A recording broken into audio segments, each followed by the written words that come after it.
Well, good morning. My name is Reverend Tina Brown, and I am Spiritual Education Minister, and we're just so pleased to have all of you here today.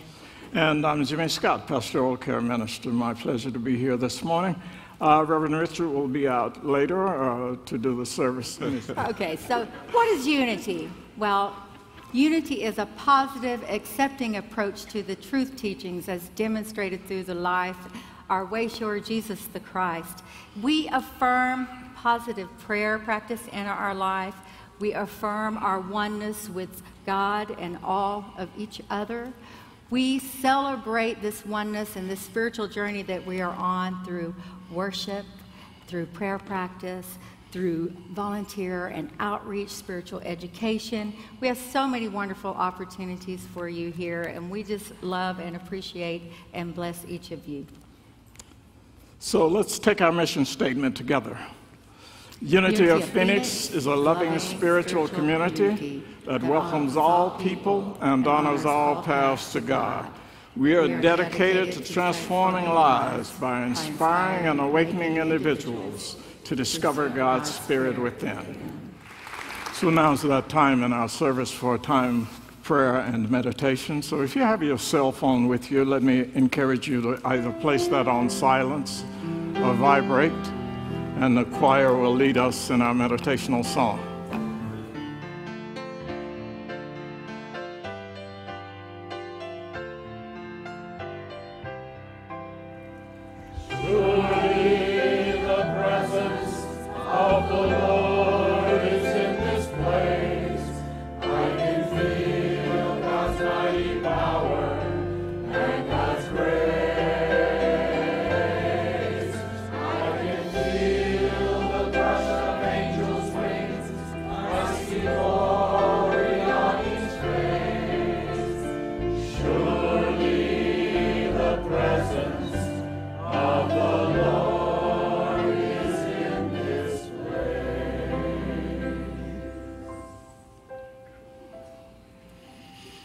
And now, if you will, just take a few moments to allow yourself to get settled into your seat,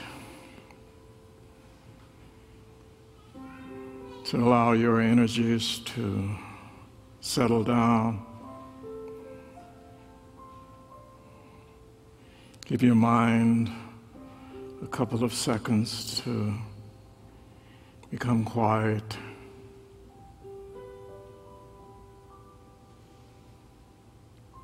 And then just take a deep, relaxing, refreshing breath.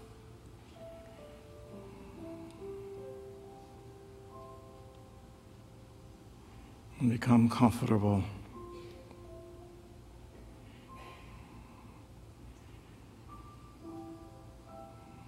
And consciously choose to open your heart and your mind to that great indwelling presence of God that is within you and all around you.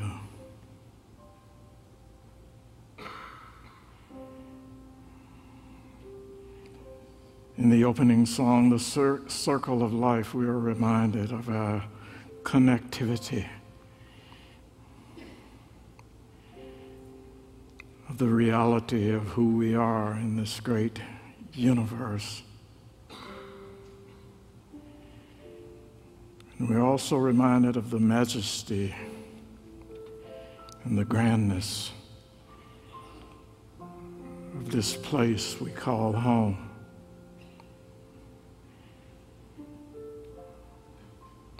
And even though there are times and circumstances that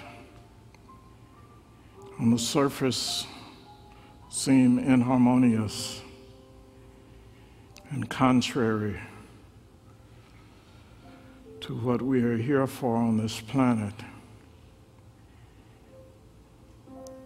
when we're able to go deeper enough inside of ourselves, we're reminded that there is a power that is greater than the individual self in this universe.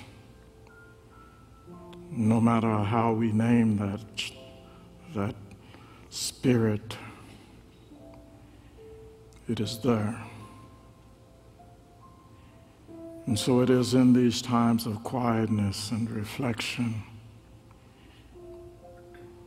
and prayerfulness that we can let go of the challenges and the difficulties and the circumstances of life, and to raise our inner vision toward a greater world. So again, I invite you to take a deep, relaxing breath. And for the next few moments, just allow yourself to be quiet, to be still, to be mindful of our connection to one another and to that great universal presence that we call God.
To all the people who have called this ministry in search of prayer, we envision you being touched, healed, inspired, and uplifted by the Spirit of God that is within you,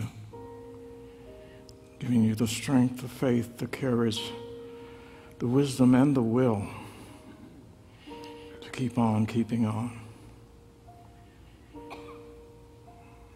We envision ourselves doing the best that we can, being the best we can possibly be, and always aspiring towards something greater than the present moment.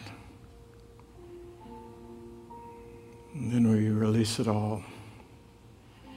Give thanks for the many blessings we have and for those that are to come. And so it is. And amen.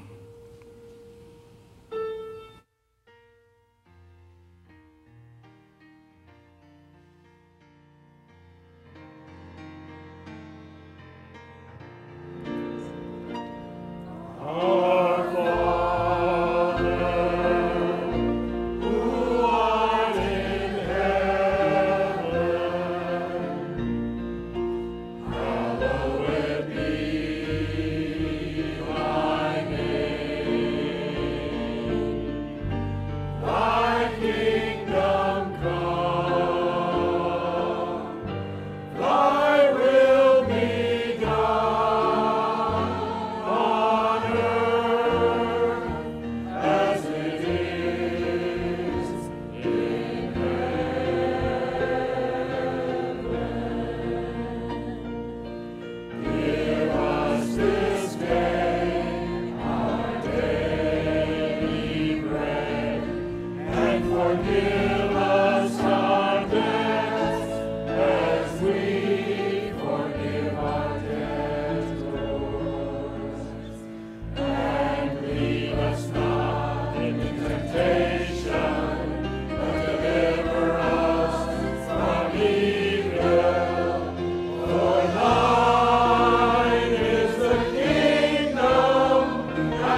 Good morning again, everyone. Good to see you. It's great to be back. Welcome to everybody who watches us online. And as great as it is to be back, I need to tell you this. This is not the way I was hoping to come back to church. I was hoping to come back with a bounce in my step and tell you about the fabulous things, all the fun I had on my vacation. And I'll tell you about some of them. So one of them is during the time off, we applied and approved for, and Reverend Rogers and I are going to start our own radio show on Unity FM. And yeah, it's called, once a week for a 6-month commitment. Spiritual R&R is the name of the show. It'll begin on September the 29th. Also, after 18 years of living in this fabulous country, I applied for and passed my interview, and I was sworn in as a citizen of the United States. So I'm a citizen of the United States, so I'm excited about that. So thank you, thank you, thank you, thank you. Woo! Right. You know, and so on my vacation, I went to see Paul McCartney in concert. That was fabulous. I went to the Idlewild Jazz Festival in Idlewild, California. My family came in from Montreal and Toronto, so I had a really, really, really great time. So vacation was fabulous. The last 2 weeks, however, have not been quite as fabulous. What started as a little blister and a little thing that would heal up quickly, somehow with some little freak accidents, kept re-injuring and re-injuring, and it just kept progressively getting worse. You know, my favorite affirmation is each and every day, in each and every way, my life is getting better and better and better. And this was the opposite for the last 3 weeks. It kept getting worse and worse and worse, to the point that there were complications and it created other issues, and I ended up having to go see 2 specialists. You know, never in my career have I ever spoken in a wheelchair before, and never really wanted to. And so now, not only do I have to do today, but it'll probably be the next 2 Sundays as well, because that's how long it'll take before I am 100% again. So the last few weeks have not been fun. They've been hard. They've been frustrating. You know, and sometimes it's been tough to understand why it's been going the opposite way that I want it. How many people have ever had an area in your life that's significant and important that has gone wrong or not gone the way you wanted to go, and it was frustrating and you just couldn't understand why? Anybody? Or anybody ever have a series of things happen, or some consistent pattern in some area that never seems to work out? Relationship never works out, financials never work out, you know, and you're at the point and you think to yourself, why isn't this working? Why does this always seem to be going wrong and I keep struggling? Or you ever said, why is this happening to me again? Or have you looked out the world and seen all the terrible things that are going on, people starving and, you know, bombings and war and hatred and racism and violence, and you wonder to yourself, why is there so much pain and suffering in the world? Why do so many bad things happen? And that question we sometimes ask is, if God is so loving, why are so many bad things happening and are allowed to happen?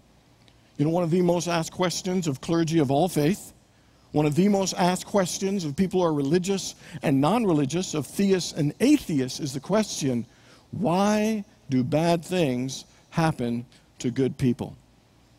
Why do bad things happen to good people? Kind of reminds me of this guy that was down on his luck. Things one after another kept going bad. You know, he lost his job, and then his wife left him, and he lost his house, and he went bankrupt, lost his insurance. All his friends turned on him, and he was walking one day, and he twisted his ankle, fell on the ground in pain, and so angry and devastated and frustrated. He said, God, why does all this stuff keep happening to me? And then the sky opens up, and God says, I don't know. Maybe there's just something about you. And so... Look, that was the best joke I could come up with for this topic.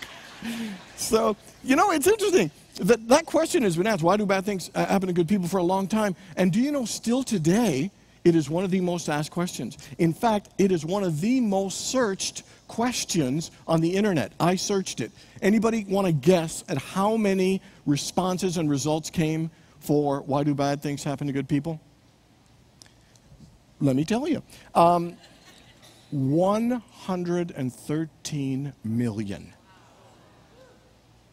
This is how much people want to understand why bad things happen and why bad things happen to good people. Of those 113 million, not one of them has given a definitive answer. So this morning,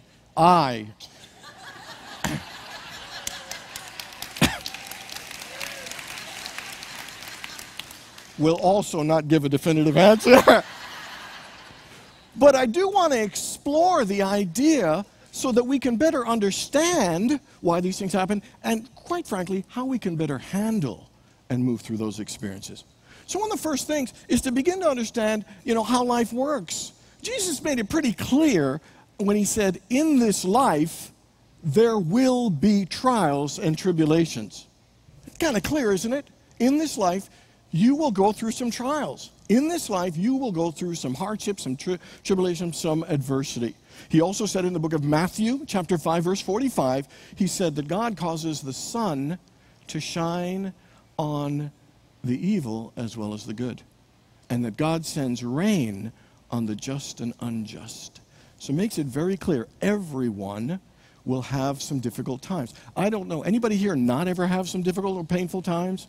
I don't know any human being alive who doesn't go through some challenging or devastating or traumatic experiences. It's just a part of life. And even though we're told it, even though we know it, every single one of us are shocked when life doesn't go our way. We're almost offended that people don't agree with us and our plans didn't work out. Whereas almost like, how dare life and other people not make it happen the way I think it should? Isn't that interesting? Why, when we know in this life there will be challenges and that we already have them, why do we get upset, shocked, and frustrated when those things happen? And I think it's because we have this underlying fantasy belief that life should be easy. We want life to be easy. We pray for life to be easy. We wish for life to be easy, even in spite of the facts and the truth of what we've been told that in this life there will be trials and tribulations. It's a part of the deal. So that kind of puts a bit of understanding of why some of these things happen. Second one idea is that, sometimes we create some of the things. Every one of us has been given free will. And we love hearing, I'm a co-creator. And through my words and my thoughts and my actions, I can create the kind of life I want. And that's absolutely true. How many people here believe in the law of cause and effect? We all do. And when things go well, we love it. Look how proud I am of myself. Look what I did, all this good stuff. And then this bad stuff is, how'd that happen? Who did that? And our words, our thoughts, our ideas are all energy. They're creative energy. So, when we're putting out thoughts and feelings of anger or jealousy or revenge or unforgiveness, guess what? Those energies go out and in some form come back into our lives. We only like to think the creative stuff is the joyful, positive intentions and the love, and those things are. But we need to own, Gary Zukav says, you need to own and be fully responsible for every cause and every effect in your life. You can't pick one or the other or jump in and out of it when you want to. It is the full meal deal of being fully responsible for your life. And he takes it even further from the laws of cause and effect to go a little deeper. An extension of that is the law of karma, which is an extension of the laws of cause and effect beyond, one single lifetime. That sometimes these things that we're experiencing in our life, in some belief, have come back from some other things for us to complete and finish. Because the law of karma, says that when you put that energy out, it'll come back, and it needs to come back and be moved through so we can be whole and free. So that when these things come, we don't have to blame ourselves and say it's our fault and feel ashamed or bad. We need to actually embrace them with understanding and compassion so we can move through them. But that gives a bit of an explanation and understanding that some of these things are things that we have actually attracted ourselves. But let's go a little deeper, because I don't think that's the only thing. Because I believe sometimes things are happened or called into our lives so we can have a deeper experience of God. You remember in the New Testament when the disciples said to Jesus, why has this man been born blind? Is it something he did? Or is it something his parents did? And Jesus said, no, this has been done so that the glory of God may be manifest in his life. So he's clearly saying this isn't a cause and effect thing. It's not a karma thing. This was done as an opportunity to experience the glory of God. And if you look in most of our lives, if I were to ask you, what was your single greatest learning experience? I bet almost all of us would pick something hard that we went through. Because I do believe that the challenges and the difficulties and the frustration and the tragedies that we go through are opportunities for us to open our hearts and experience God in a more profound way. The most difficult things in our lives are what help shape us What gives us wisdom and insight and understanding. It helps us appreciate life more. It helps us to have a greater sense of faith, to be more confident in who we are, because we do become stronger. Some of the difficult things, I would tell you, my car accident when I was paralyzed years ago was the worst thing that ever happened to me. It was devastating, but it is through that experience I probably discovered God in a more profound way than I ever have. I met some of the most incredible people. It's led me to a career that I love, a calling that is my mission and purpose in life. That the difficult things in our lives shape us, mold us, grow us, expand us into a greater experience of God, but a greater awareness, of the truths and the goods in life. Paul goes a little too far, I think, but here's what he says. He says, "Count it all joy, brethren, when you go through trials of many kinds." That's sick. But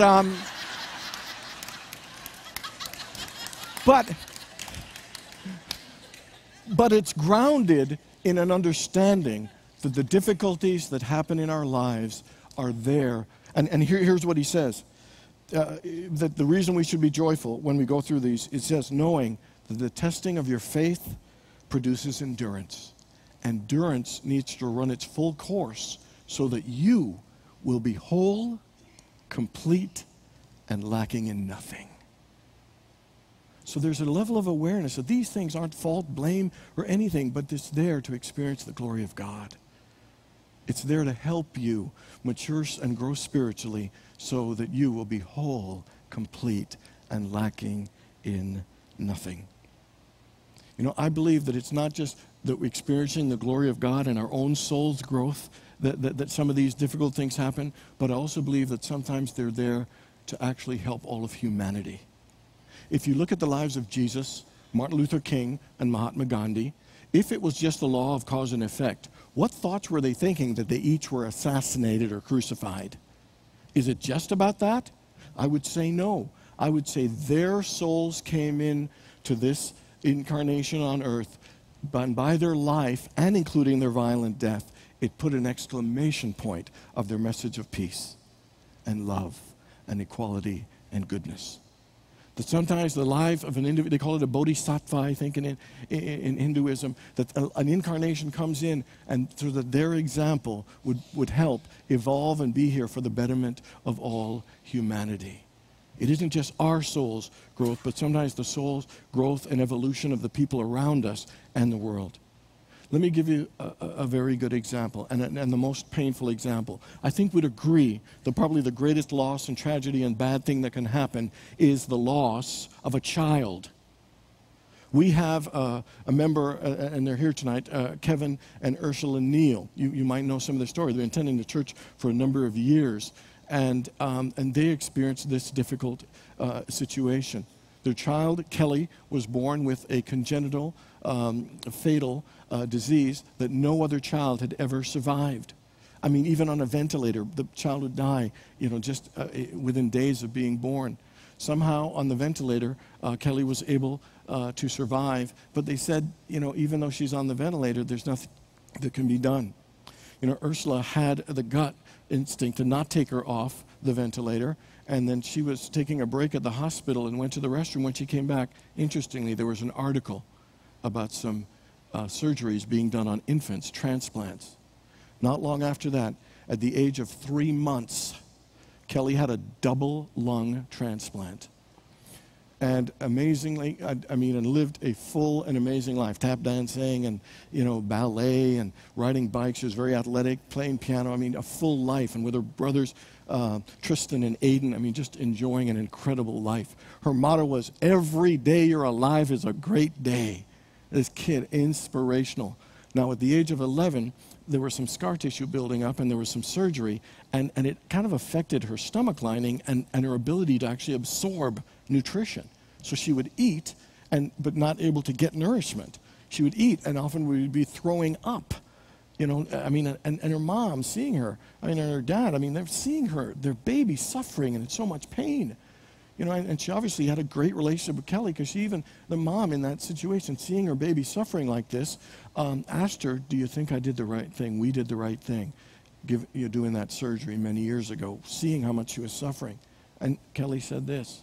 She said, "Yes, because these have been the best 11 years of my life. Isn't that incredible?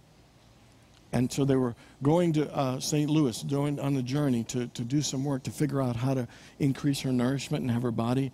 And unfortunately, on the drive, in a remote place, Kelly died on the way to St. Louis. Couldn't imagine a more painful, couldn't imagine a worse bad thing in happening. I asked Ursula, I said, so tell me about her 11 years. What were they like? Fabulous. She said, they were fabulous.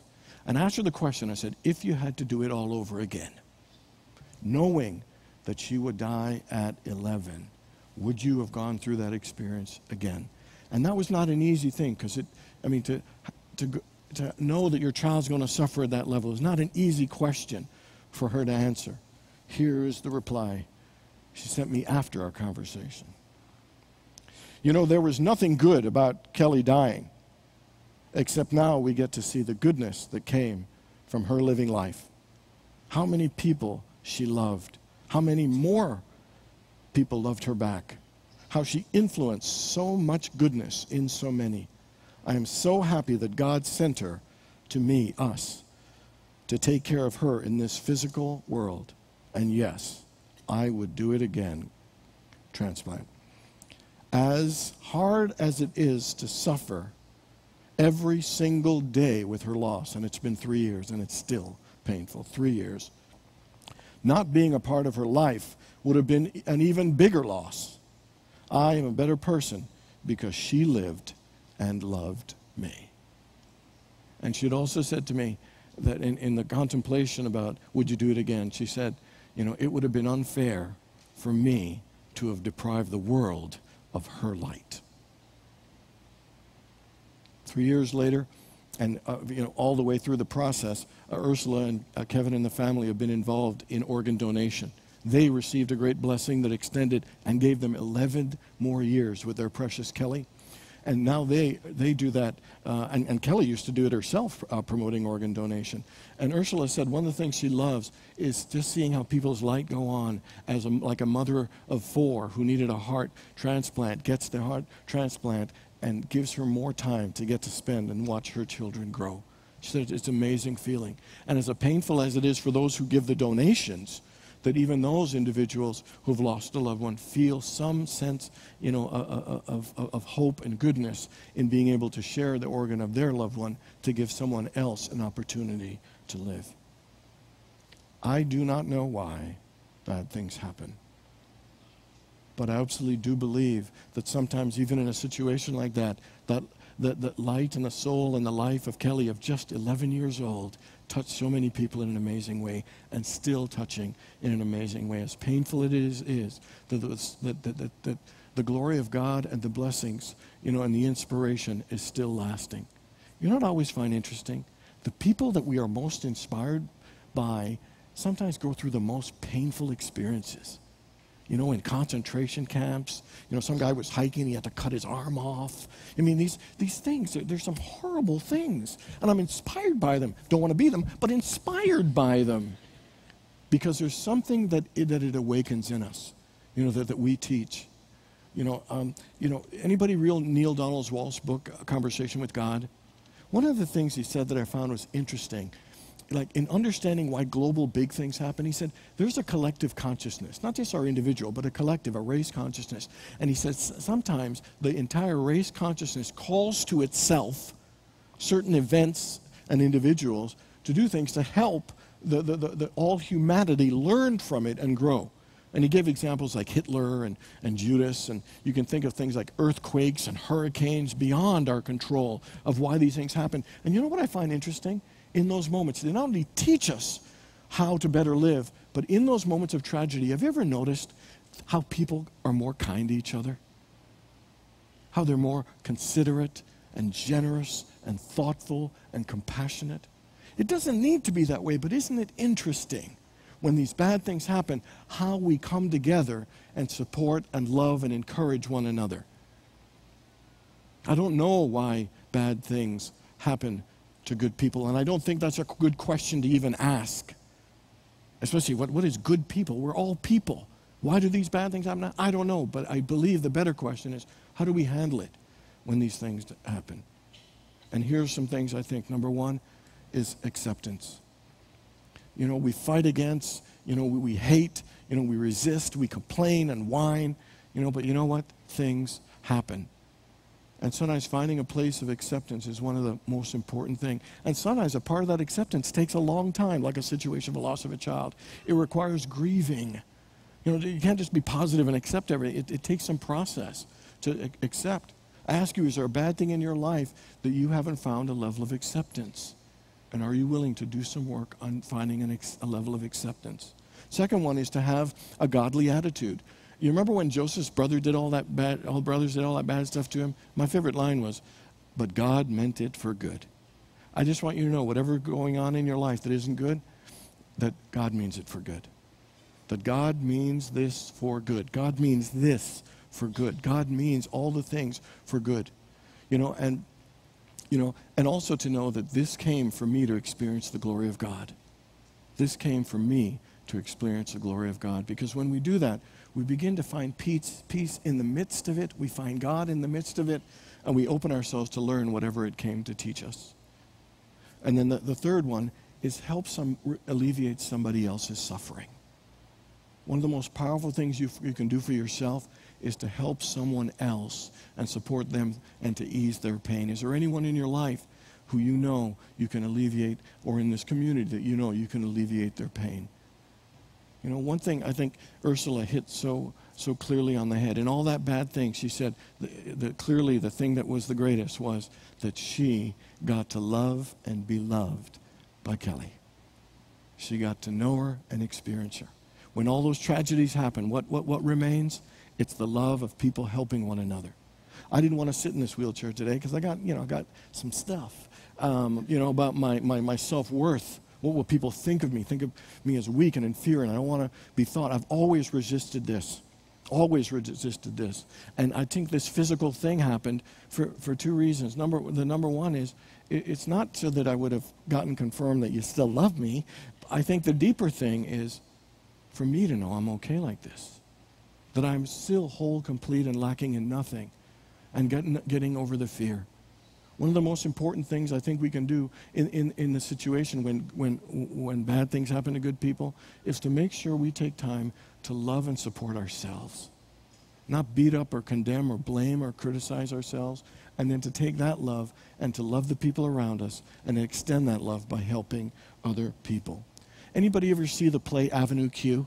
Anybody saw it? A fabulous play. It's about this community, and they're all going through tough stuff. One of my favorite songs calls It Sucked to Be Me. It sucks to be me.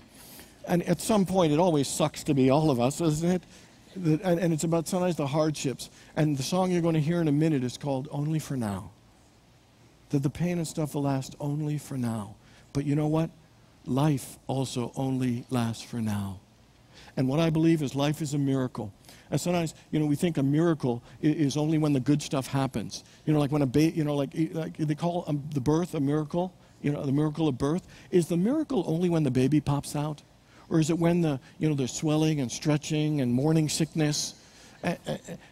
And my answer is, it's all a miracle. Your life is a miracle at every single moment. When you're curled up in a ball in the fetal position and crying, you know what? Your life's a miracle. When you're on top of your A game, life is a miracle. And sometimes we miss the miracle of life by trying to figure out why. We miss the miracle of life by complaining and whining. But we can invite and experience the miracle in all the phases of life if we're willing to use acceptance, a godly attitude, and to help alleviate the suffering of others. And the way it's done is through love.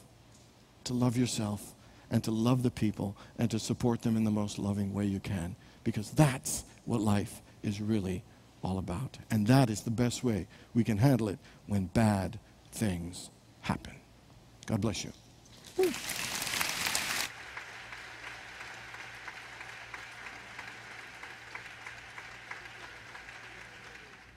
light of God surrounds us. The love of God enfolds us. The power of God protects us. And the presence of God watches over us. Wherever we are, God is. Yeah. All right, so let's rise, guys.